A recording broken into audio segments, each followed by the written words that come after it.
Hello, my friends. I start this live stream with the following question. Will the Ukraine-Russia war really end? My friends, we know that whatever starts must come to an end. The real question is when? When will this war come to an end? In the case of the Ukraine-Russia war, we hope that the war ends sooner rather than later, because every day this war goes on, more lives are lost. As the days go by, the war moves forward with no end in sight. The end of the Ukraine-Russia war seems to be a mirage, that we just keep chasing. We just keep chasing. It almost feels like we can see the end of the war, and then we keep chasing that end, and then we realize, no, the war is just going on. Each and every day, each and every week, each and every month, it goes on. It's been years now, and the war has not ended. The more we seek the end of this bloody war, the more intense, the more fierce this war becomes. It was just yesterday that I read the news that Ukrainian President Volodymyr Zelensky will meet with President Donald J. Trump to talk about a peace plan. We learned more details that this meeting between the Ukrainian president and our American president Donald Trump will take place in Florida, and it'll be on Sunday. So as you're watching this live stream, this is Saturday. This is December the 27th. So this meeting in Florida will take place tomorrow, December the 28th. Now you got to understand America's role in this. President Trump made it very clear that nothing's final until President Trump himself approves it. So if you're watching the news, if you're reading the papers, if you're reading a commentary or whatever, and you hear about a peace plan, and it gives you information about what this peace plan is going to look like, do not assume that it's final, because it's not going to be final until President Trump approves it. Reportedly, President Trump himself has said that Zelensky doesn't have anything until he approves it. And we understand that President Donald J. Trump, the president of the most powerful country in the world, he has the final say. Of course, that makes sense, obviously.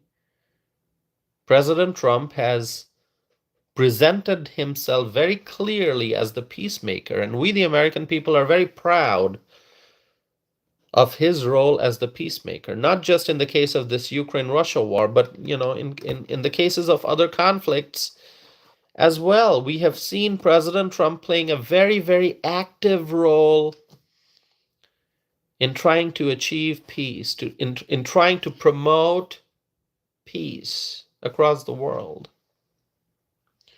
President Trump has met with Zelensky multiple times, and he also hosted a meeting with Russian President Vladimir Putin in Alaska. Remember that meeting in Alaska that took place just a few months ago. My friends,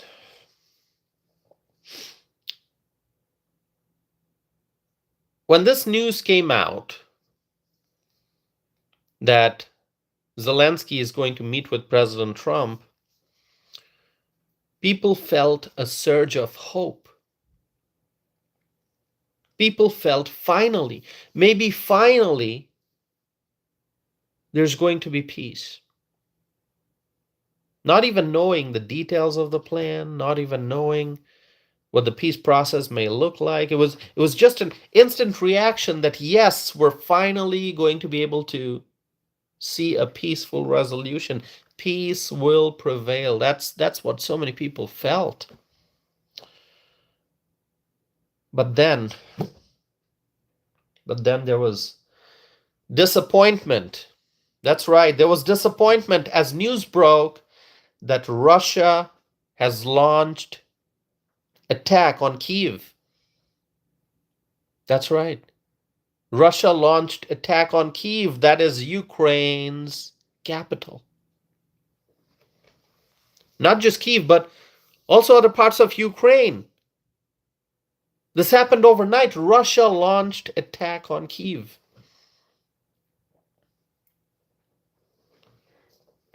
Reportedly, Poland, that's a NATO country. Understand this. Poland also took action and closed 2 of their airports. Due to heightened tension, obviously it makes sense. That was Poland's reaction. They for safety, for their own national security, they closed 2 airports. Now, reportedly, those airports were opened later on. So you can understand the fear and panic spreading beyond Ukraine. Of course, when Russia launched the attack on Ukraine, the people of Kyiv, the people of other parts of Ukraine, you can imagine the kind of fear that they experienced.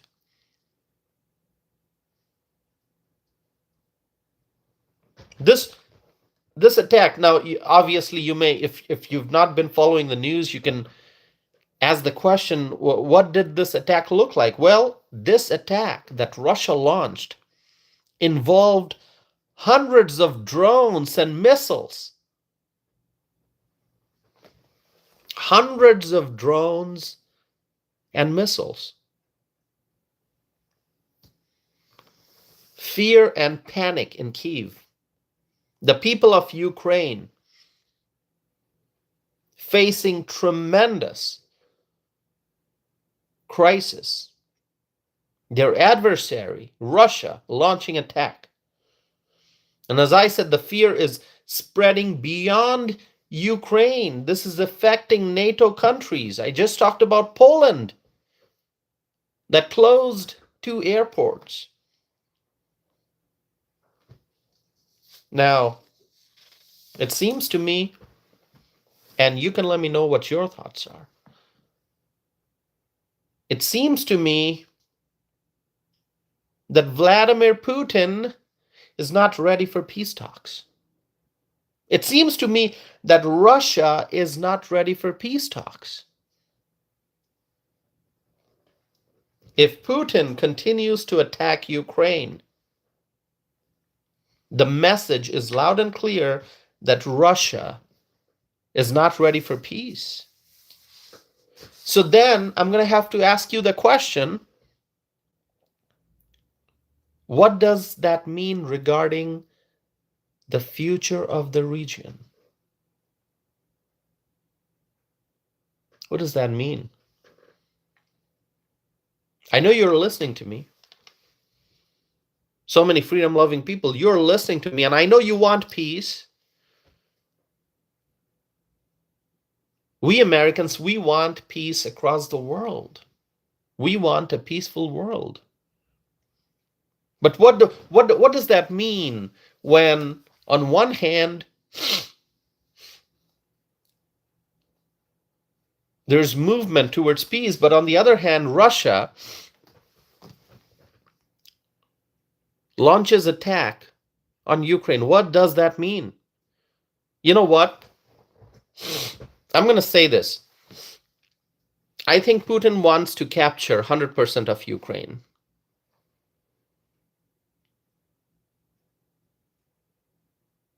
I think Putin wants to capture 100% of Ukraine. I don't think anyone is surprised or shocked at this point.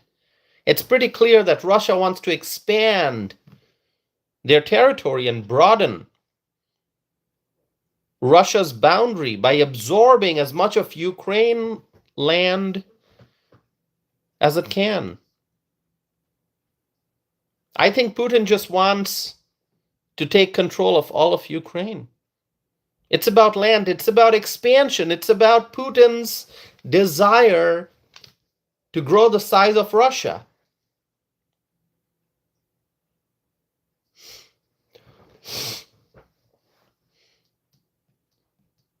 My friends, because as I said, the recent attack was not just on Kyiv, but also other parts of Ukraine. And Kyiv, you got to keep in mind, it's the capital of Ukraine. It's a city of approximately 3 million people. It was an attack on the heart of Ukraine. Yeah, approximately 3 million people live in Kyiv. That's the population.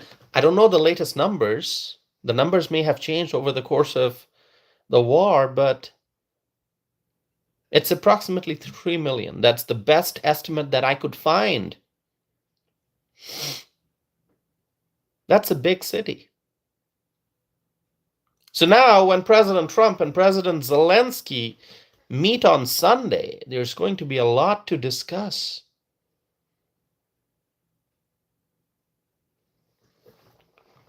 For Putin, this is nothing unusual. For Putin, this is nothing unusual. He just launched sudden attack. He's done this. He's done this before. I think for Putin, it's about sending a message to Zelensky and sending a message to NATO. Putin is just trying to cause more headache for everyone. Every time we feel that peace is within reach, every time we feel positive, every time we feel optimistic, every time we feel that we can have peace in that region, what Putin ends up doing is he launches an attack. Reading more about the sudden attack, let me tell you, reportedly energy facilities across Ukraine were struck by Russia. And then people were left without heat on Saturday morning in Ukraine.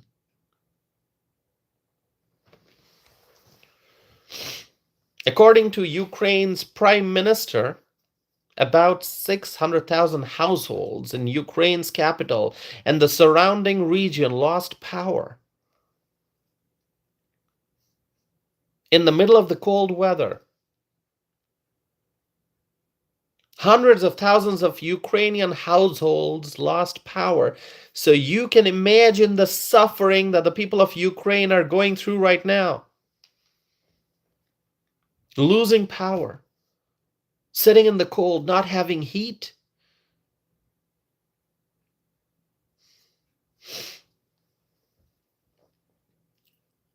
A lot of suffering. When is this going to end? Let's go back. Let's go back to the original question that I asked. That is the title of this live stream. Will the Ukraine-Russia war really end? Or is it just going to go on and on and on?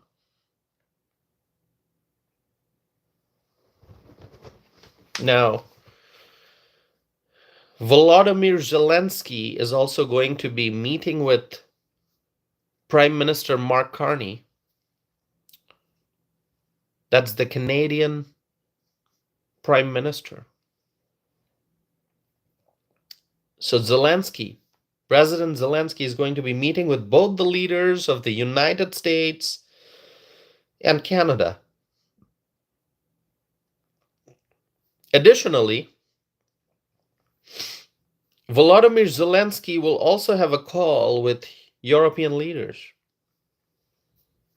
That's going to be an important call, I can tell you. Whatever will be discussed, however long that call will be, I don't know. Which European leaders will be on the call? Which European leaders will participate? I don't know. But I can tell you, in all of this, the European leaders are very, very nervous.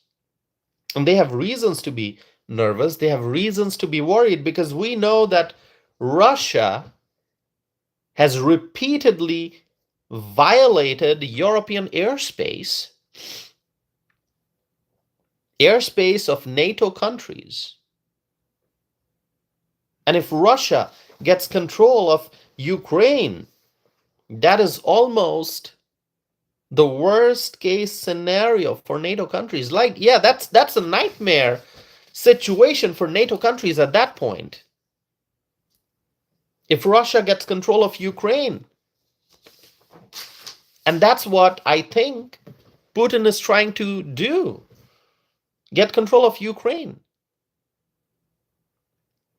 Because you see a pattern every time we feel that progress is being made, progress towards achieving peace, Russia attacks, Putin attacks Ukraine.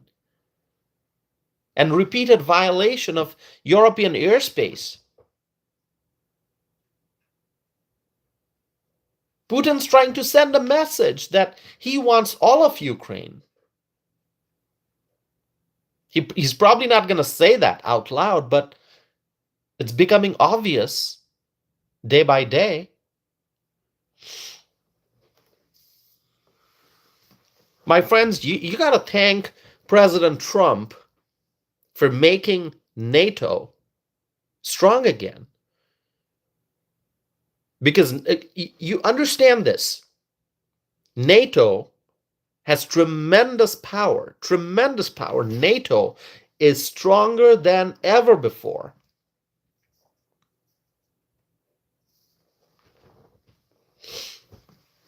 And NATO countries, they want peace. They don't want this conflict to escalate beyond where it's at right now. I mean, this is a full-scale war, but it needs to end. Peace needs to be achieved, and NATO countries want peace. But Russia keeps violating NATO's airspace. Russia keeps attacking Ukraine. So where does this end? So this meeting on Sunday, that's tomorrow, between President Trump and President Zelensky, this is going to be an extremely important meeting. I'm hoping that some real decision will be made during this meeting that's going to be taking place in Florida. Now, my friends, I understand this is the holiday season. This is a holiday season. You're probably thinking about the new year. You're probably spending time with your family and friends. You're probably relaxing. You're in a good mood. You're trying to come up with your New Year's resolution. You're relaxing. But I gotta tell you this. Face the reality. If you thought that this would be a calm weekend, it's just going to be a peaceful weekend and you can just forget about international politics, well, that's obviously not the case. Because many people right now are wondering about this upcoming meeting in Florida and also the crisis unfolding in Ukraine. Now, I can tell you what I'm going to be doing. I will be watching the news. I will be looking for updates because I want to know what that peace plan is going to look like. I've talked about this Ukraine-Russia issue a lot. This is not the first time. And you know this. If you've been following my YouTube channel, you know how many times in the past I've talked about this. I've written about this. I've done live streams.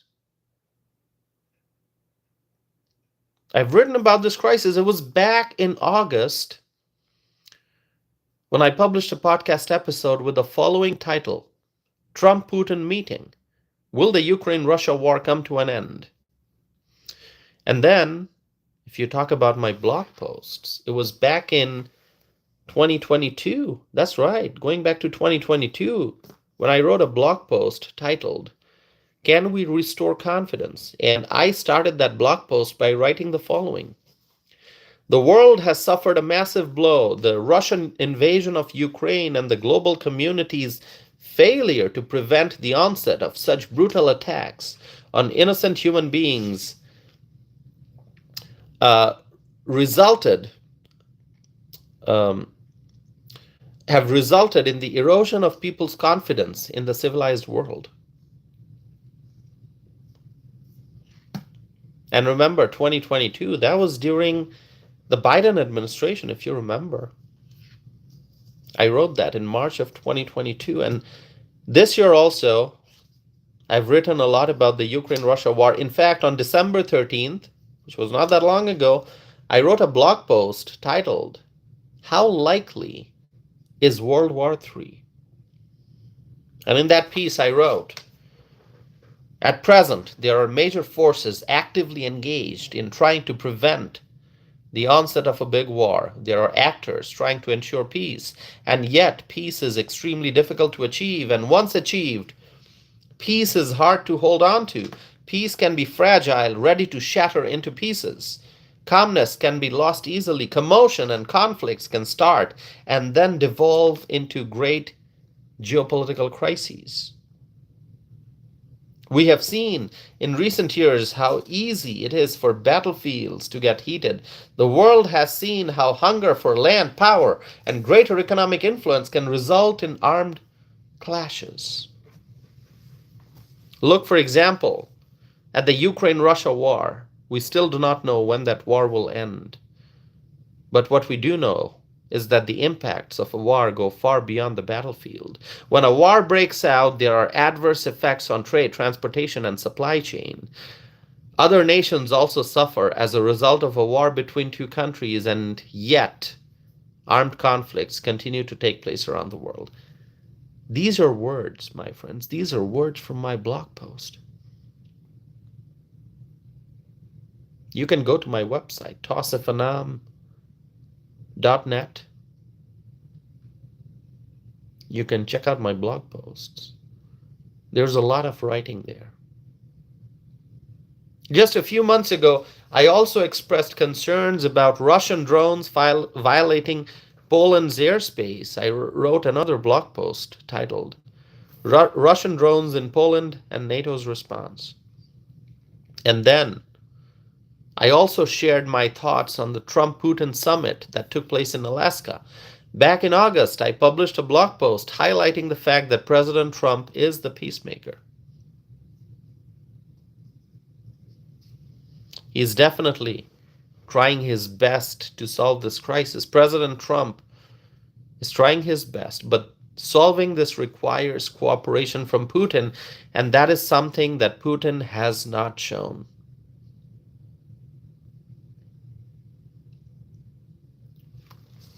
Vladimir Putin will talk.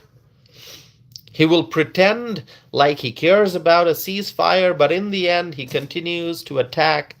And after all these years and months of negotiations with the Trump administration, still, Vladimir Putin is firm in his position. He continues to wage war.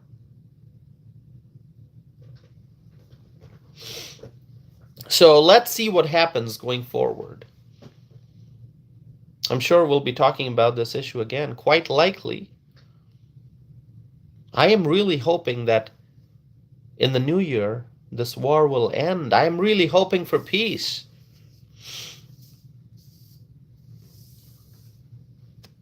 But I want to hear from you. I want to hear from you, my friends.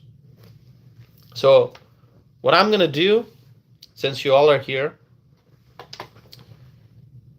I'm going to look at the live chat screen.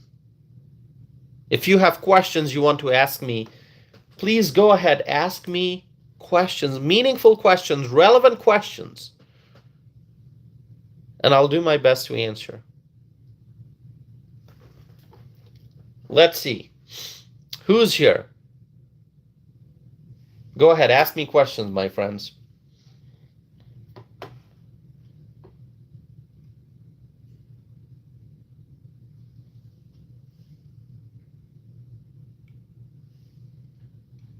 Let's see if people have questions.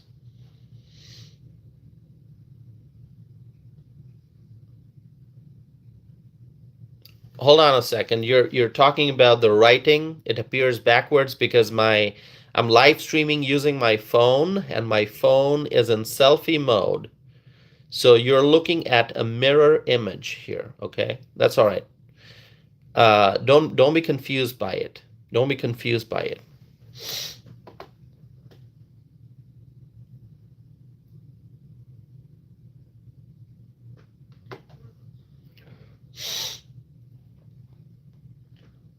Any more questions for me? Please go ahead, ask me whatever questions you have.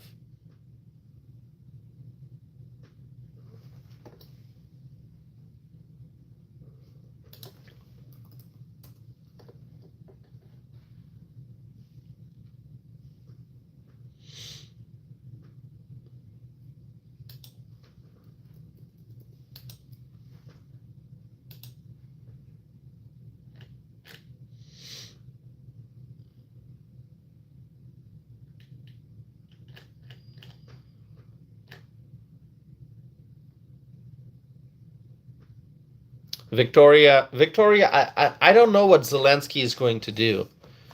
I really don't know what Zelensky is going to do. That's why, thanks, Victoria. What Zelensky is going to do, we don't know.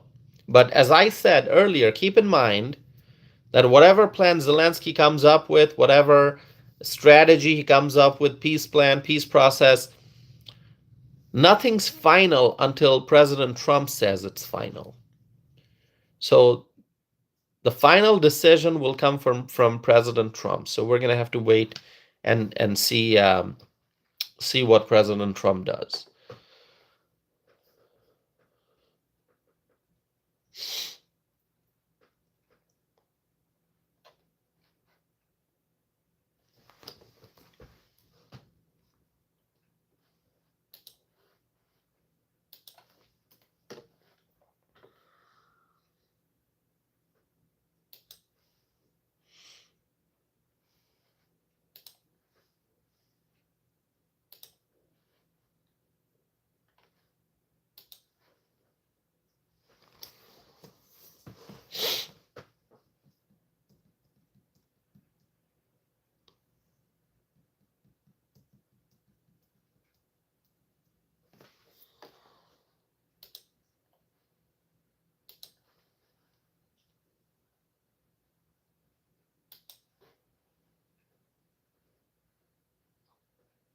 Someone's talking about MAGA, the MAGA movement. Let me tell you one thing about MAGA. Being in politics for many years, and I understand the MAGA movement. It's about everyone. It's about all people. MAGA movement. It's about making America great again. Okay, regardless of race, religion, color of the skin.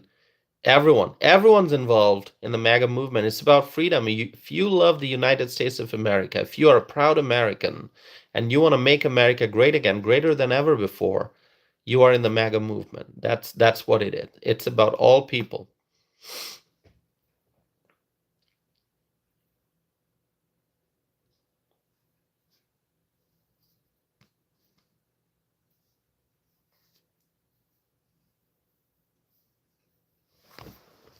Any more questions?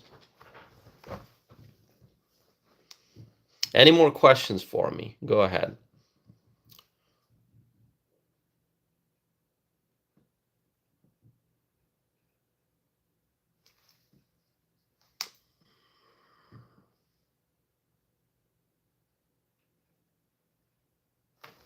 By the way, if you're watching this, if you're here for the first time, please make sure that you're subscribing to be a part of this community.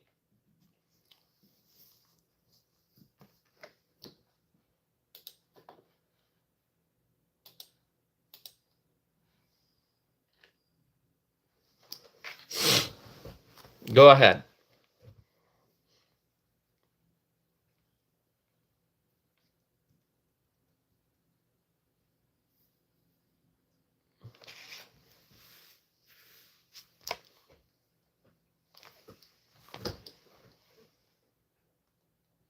You want to ask questions about Ukraine, Russia? Would you like to discuss other topics? Anyone here who has been to that region, the Ukraine, Russia part of the world?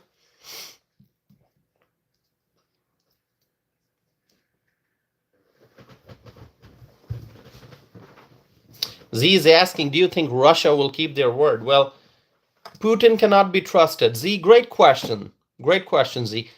Putin cannot be trusted, and we have seen that. We've seen that. I mean, he acts, nice, and then he attacks Ukraine. He's done that. These sudden attacks. This is not the first time. These sudden attacks have happened before.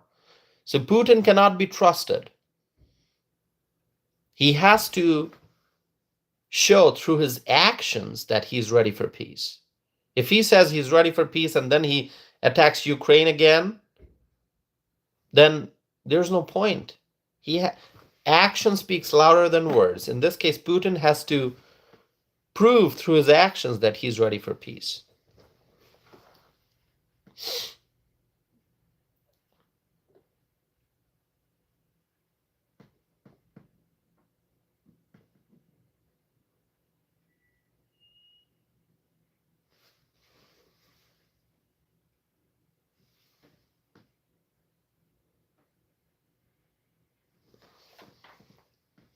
Any other questions? Z, thanks for your question. Anyone else?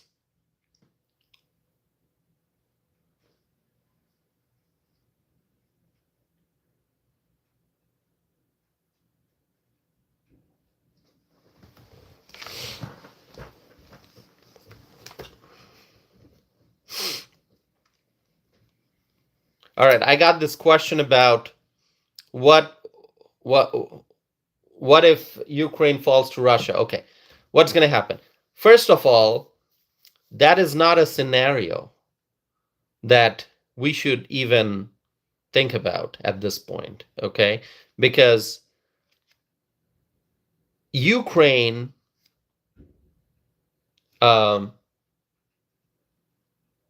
if Ukraine falls to Russia, that's what you're asking. That is not a scenario that we should even think about, because Ukraine is a sovereign country. Ukraine has to remain independent. Obviously, Ukraine is facing tremendous challenges, as we know. It has been for years now. It all started when Biden was in office, and Biden, the US president has a lot of power. The US president could have prevented the start of this war, but Biden did not when Biden was in office. And that's why you see this bloody war that started, and once it starts, it's hard to stop it. That's the problem that we see right now. So don't think about, what happens if Russia takes over Ukraine. I understand that is something that people will discuss, that possibility, but you know what? Ukraine has to defend its sovereignty. Ukraine has to remain a sovereign country. Now, will there be some adjustments to the Ukraine-Russia border? Will there be some kind of land swap? Will there be some other exchanges? I don't know. But Ukraine's identity has to remain. Ukraine's identity has to remain. Okay? Because Ukraine is an independent country. Russia can't just come and take over Ukraine and, conquer and expand and absorb Ukraine into Russia. That cannot happen. Ukraine has to remain a sovereign country. Does that make sense?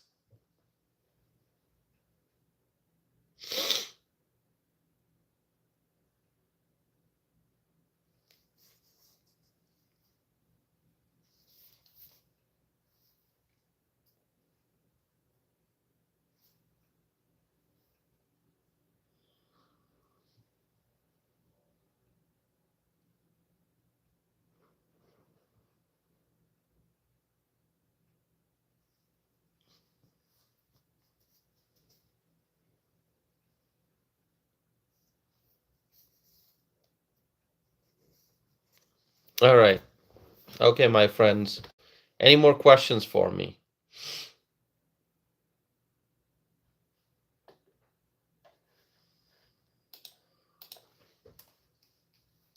Go ahead, ask me whatever questions you have.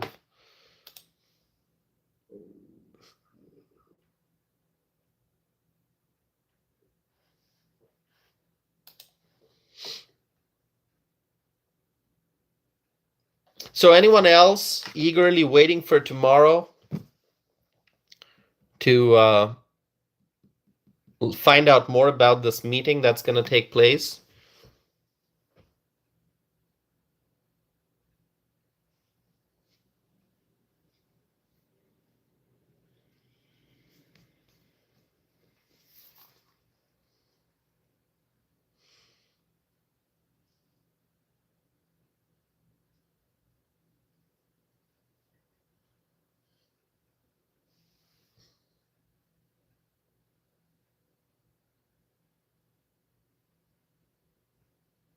Someone's asking, Salt's asking, do you think in 2026 the war will be over? I hope so.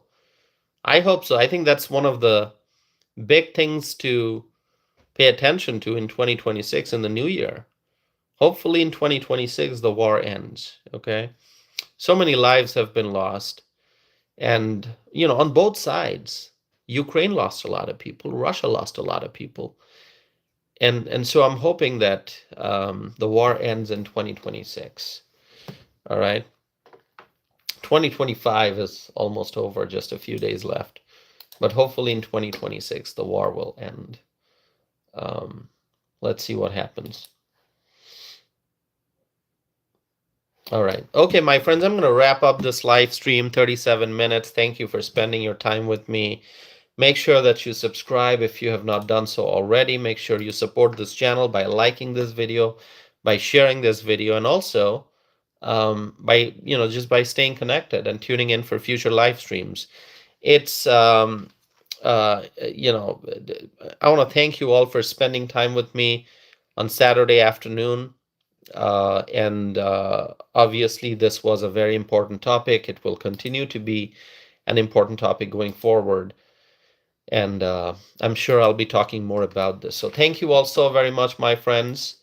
May God bless you all. May God bless President Donald J. Trump. May God bless the Trump administration. May God bless the Republicans in Washington. May God bless the United States of America. May God bless our U.S. allies. And may God bless freedom-loving people all over the world. Thank you so very much once again for joining me. And I hope to be back again very soon with a new live stream. Thanks so much. Bye-bye.